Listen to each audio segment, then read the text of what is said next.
Eti Ben Simon is going to talk to us about sleep or lack thereof and its impact as the ultimate modulator for everything we've discussed today. Please join me in welcoming Eti Ben Simon. I'm the last obstacle before your lunch. I'll try to make it fast. I think I just joined the Center for Brain Health last December, so a few months. I'm very, very grateful to be here. And I feel like I have like the easiest job. I just tell you to sleep more, and that will make your brain healthier. But the harder part is to, how to get better sleep, and this is something we hope to figure out here. I am specifically interested in the role of sleep in emotional health, how sleep loss disrupts our emotional health, and how sleep recharges and resets it. And often, when you work with people who have emotional issues, you often see that they have issues with their sleep. So, states like anxiety, depression, or loneliness almost always are accompanied by sleep loss, disruptions in sleep, either falling asleep or staying asleep. It's very rare to find someone who has these conditions and sleeps normally. But what I'm interested in is to ask the opposite question. If someone is healthy, well connected, emotionally regulated, and we take away their sleep, we disrupt their sleep, do we see that their emotional behavior is changing as well? And I also wanted to know, what are the brain processes that mediate this change?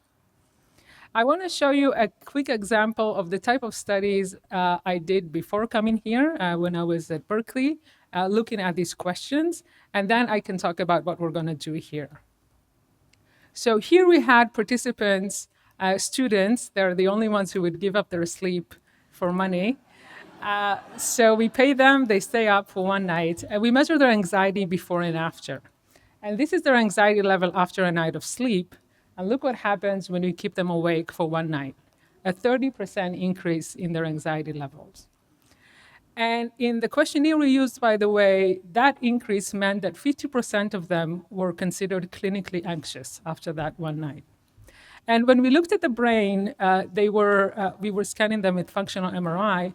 What we found was a decrease in the activity of regions we typically see involved in emotion regulation, and an increase in regions we know are involved in emotional processing.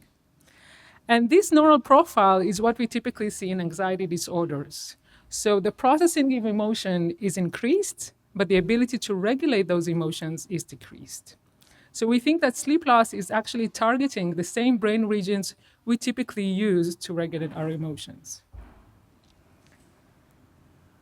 Now that I have access to the beautiful brain health data set, I can ask these questions in larger scale. And I can also ask them over time. And specifically, I can focus on factors that are related to emotional balance, but also to connectedness and social behavior.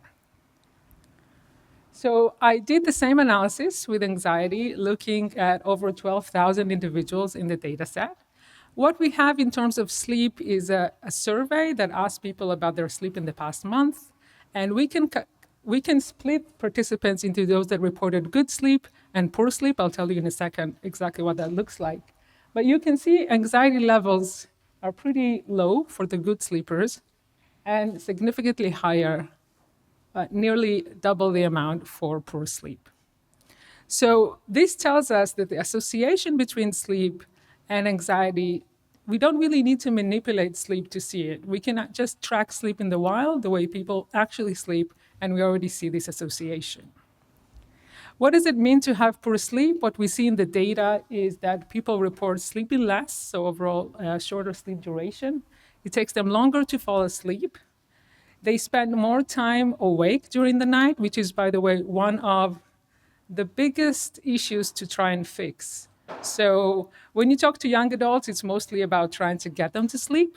When you talk to older adults, it's how to get the sleep that they need. They put the time, they put the effort, but if they stay in bed awake, this is up to us to help them understand what to do better. And they also feel less refreshed as a result in the morning. Perhaps as a result of this, we also see changes in resilience that people report as part of the emotional domain of the center's data. And we see that good sleepers report high resilience, but we see a drop in resilience scores for people who have poor sleep. And because this beautiful data set is longitudinal, the next step we can ask what happens if someone goes from the good sleep bucket to the poor sleep bucket, what happens to their resilience? And this can help us understand the causal role of sleep. So not looking at sleep just as a symptom when something's already gone wrong, but as something that can really trigger and initiate a process of change. We also have participants from the age of 20 to 80 in the data set, so we can look at these function as a function of age. And what you see here is going to be my most optimistic slide. Look at resilience across the lifespan. People find ways to deal with emotional challenges, and their resilience is actually increased as they grow older.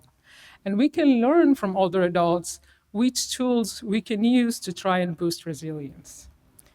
When we look at sleep quality, however, we see the opposite image. When we look across age, sleep quality is reduced with age. This is something that we know, and we're actively trying to repair and recover. And when I say sleep quality here, this is kind of like a metric that includes many different types of sleep disruptions.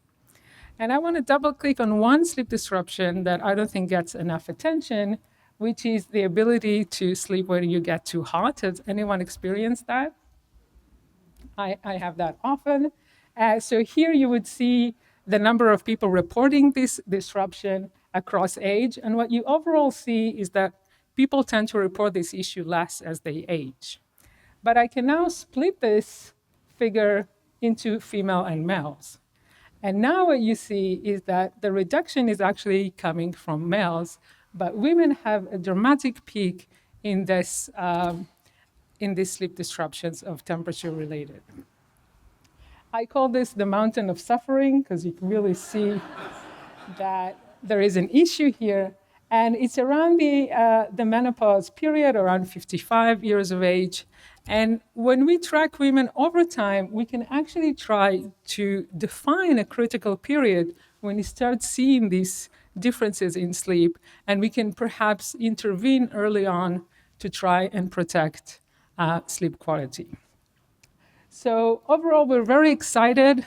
Matt Walker and I are hoping to start here a new sleep center. The Sleep Innovation Laboratories is going to be here on the second floor. And we really want to dig deep into these questions and use the data set to understand how to improve sleep for everyone. Thank you so much.